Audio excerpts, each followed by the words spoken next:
Space! If any franchise is around long enough, they get to space at some point. Batman, everybody loves Raymond, even Ninjago went to space. And of course, everyone's favorite greasy Italian, Mario. Super Mario Galaxy for the Nintendo Wii was absolutely groundbreaking when it came out in 2007. Holy shit, this game's really been out for 14 years. The game is still fascinating today, and it just absolutely shines on the Mario 3D All-Stars version on the Switch. Speaking of this new All-Stars pack that is going to be mysteriously pulled from the store shelves because reasons, many of you may know that there are two Galaxy games, being Mario Galaxy 1 and Mario Galaxy 2, obviously. Now, for absolutely no reason whatsoever, Nintendo decided to include the first game in the All-Stars pack, but not the second. It's a business move that has perplexed just about everyone, but after replaying both games, definitely not during my online classes, I think I've cracked the code on why it was omitted in favor of the first game. It's Lil Meatball, your second favorite greasy Italian, and today I'm going to do a retrospective on the Mario Galaxy series to see why the first game is much more fitting for the All-Stars pack than the second.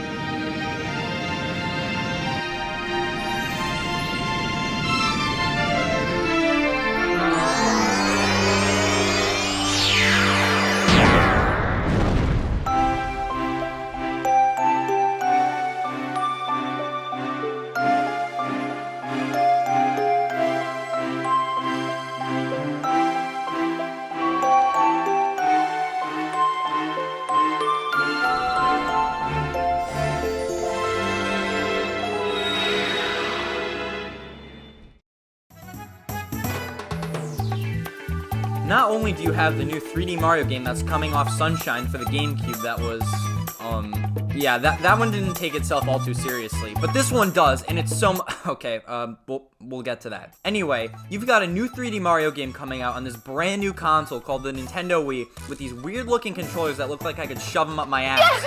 Basically, this game takes a piece of an old GameCube tech demo titled Super Mario 128.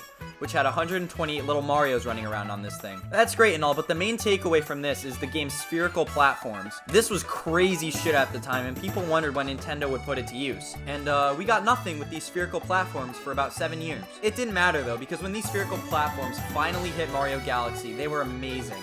You think that the controls would get all screwy after going to the undersides of the planets, but the controls are actually very responsive. Now that goes into Galaxy's gameplay.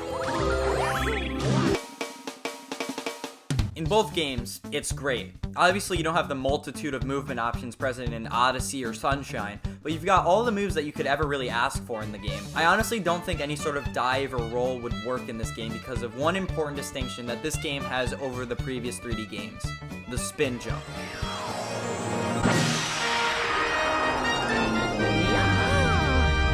Now, as I mentioned before, the Wii had these brand new controllers unlike any that have ever been seen before, and that's because they track motion. I'm assuming that most of you know what the Wii is and have played Wii Sports before at least, so I don't really think I need to go any further with that. But you would think that the spin jump being tied to shaking your controller would feel really gimmicky and awkward, but it honestly feels extremely satisfying, especially when you're shaking the remote to activate a launch star. And even though the camera isn't full 360 degrees, it's really not that big of a deal. The camera doesn't usually screw you over. I said usually doesn't screw you over.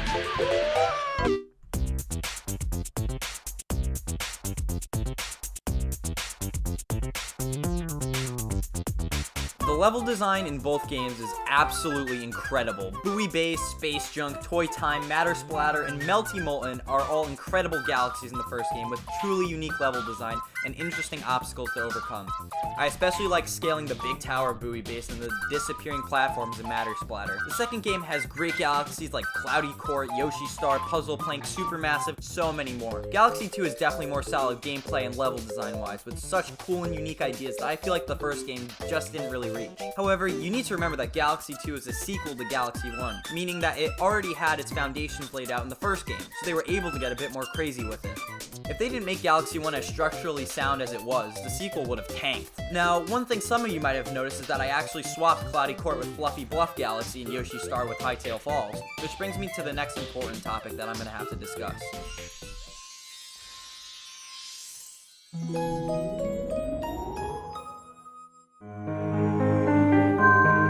This one word is so much of what sets Galaxy 1 apart from Galaxy 2. Memorability. and I think it's a key reason why Nintendo decided to omit Galaxy 2 in favor of its predecessor. You see, Galaxy 2 has amazing level design, more polish, and overall built off of the original, but what it is sorely lacking is memorable scenes.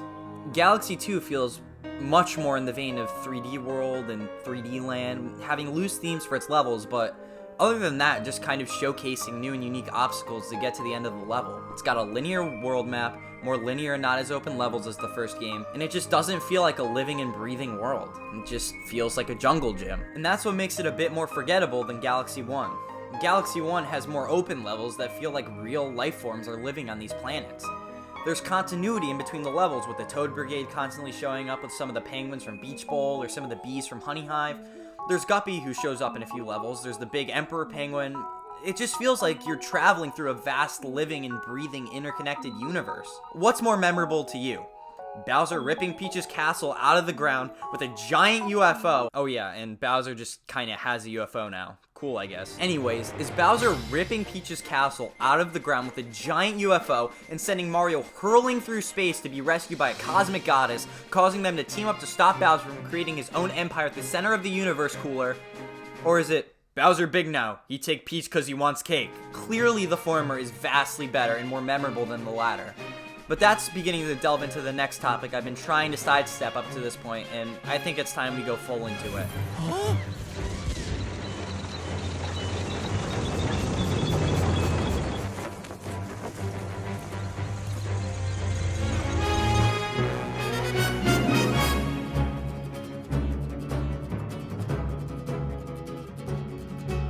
Outside of the Paper Mario games and a handful of exceptions, Mario and story aren't exactly synonymous. This is widely due to the father of Mario, Mr. Miyamoto's outlook on stories, and has been quoted numerous times saying, "It's fine without a story, so do we really need one?" Now, for some reason, Shiggy has never really been too keen on the idea of putting a story into Mario for one reason or another, and despite having the story axed in Galaxy 2, it is pretty apparent that there was a battle for keeping a story in Galaxy 2, and unfortunately, Shiggy won that battle.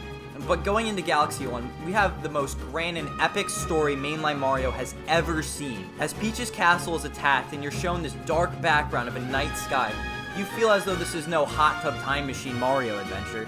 This tone is carried all the way through to the end of the game, where Mario has collected enough Power Stars and is ready to take on Bowser at the center of the universe.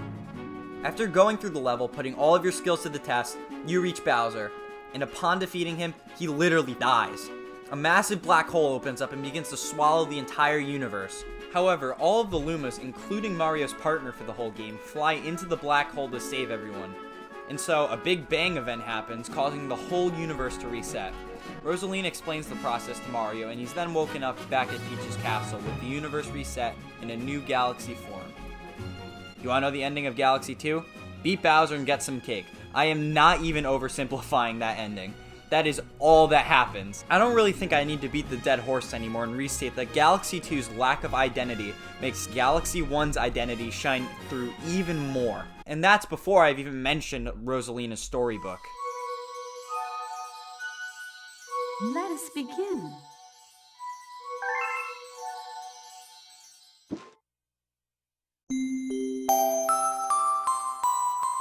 I think it's important to put Rosalina in a category all of her own because her character alone sets Galaxy 1 apart from Galaxy 2. As you progress through the game, you unlock more and more chapters of Rosalina's storybook in the library, a completely optional area of the game. Rosalina reads to the Lumas and Mario the story of her life and how she became what she is today. As a little girl, she encounters a Luma on a rusted spaceship searching for her mama. She fixes up the spaceship, and so they go out to look for the Luma's mama. Eventually, they find a comet and decide to begin building a house on top of it. And this house has, get this, a terrace, fountain, kitchen, library, and bedroom. Eventually, more and more Lumas begin to inhabit the planet, and Rosalina swore to take care of all of them, and they all cry out, "My mama." Rosalina is looking out of her father's telescope, just reminiscing of the fun times she had back on her home planet, when suddenly she thinks of her mom. And the same music that has been playing throughout the whole story abruptly stops at the mention of her mother. She begins to cry out and say, "I want to go home right now. I want to go back to my house on the hill. I want to see my mother. But I know she's not there. I knew all along that she wasn't out there in the sky because she's sleeping under the tree on the hill." And with that revelation, she bursts into tears, and the Lumas come to comfort her. The Luma that she's been with all this time transforms into a comet so that she and all the Lumas can travel the cosmos together. She tells the Lumas that she will take care of them until they're ready to transform into new planets and stars, and that her comet will visit her home planet every 100 years. It's a beautiful story that adds so much to an already masterpiece of a game, and makes it even more heartbreaking when you realize that Bowser sapped the power of her comet, leaving her home broken and abandoned. The musical piece in the storybook and the shift it has at the climatic chapter adds so much emotion to the story. And with that, it's time for the last, and in my opinion, most important section of the retrospective.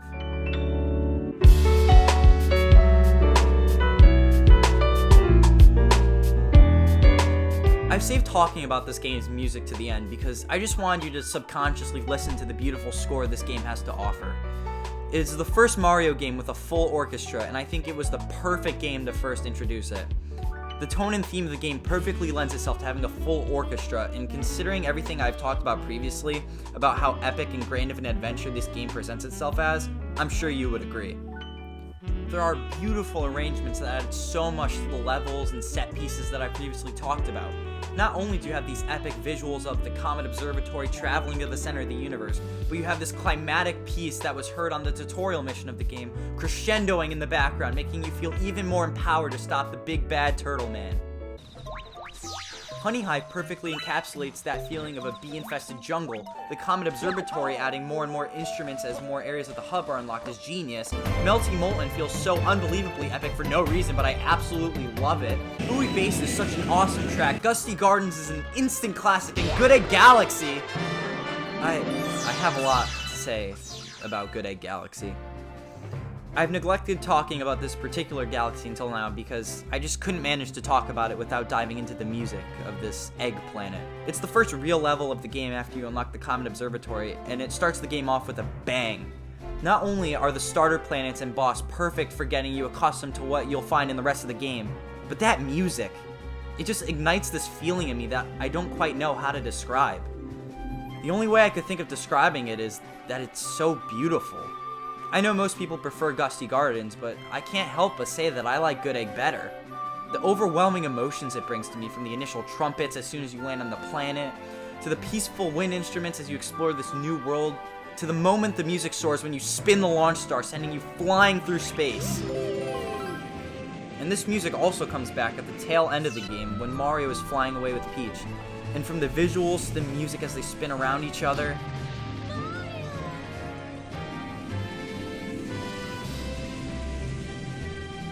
it just brings a tear to my eye. It's not a sad tear, it's just when something is so amazing that your body just can't help it. It transports me back to the year 2007 when I was only 4 years old and had just played this game for the first time on my friend's Wii when I couldn't figure out how that damn sensor bar worked for the blue stars. It's the music that got me into playing video games and is why I went out with my Christmas money and bought my own Wii at Toys R Us. So, in conclusion, why did Nintendo decide to include this game instead of Galaxy 2? Is it because it wouldn't make sense to put the sequel and not the original? Is it because they realize now that Mario games benefit from some sort of story? Or is it because they thought it was the perfect last game to put on its celebration of Mario because it represents the grand finale, the ultimate climax of Mario? The reason why Nintendo put Galaxy 1 instead of Galaxy 2, it's nostalgia. Thanks for taking the time to watch this video. This is definitely something different than the epic funny videos I usually post on here, but I thought it was appropriate to put on here nonetheless. I'm thinking about doing a retrospective on something else from childhood, but I don't really know what else to do. It doesn't have to be a video game, it could be any form of media, but if you have any ideas of what I should do next, you're more than welcome to leave it down in the comments. And if you enjoyed this video, then subscribe, because I plan on making more like it in the future. Also, Vi Police 2 coming eventually.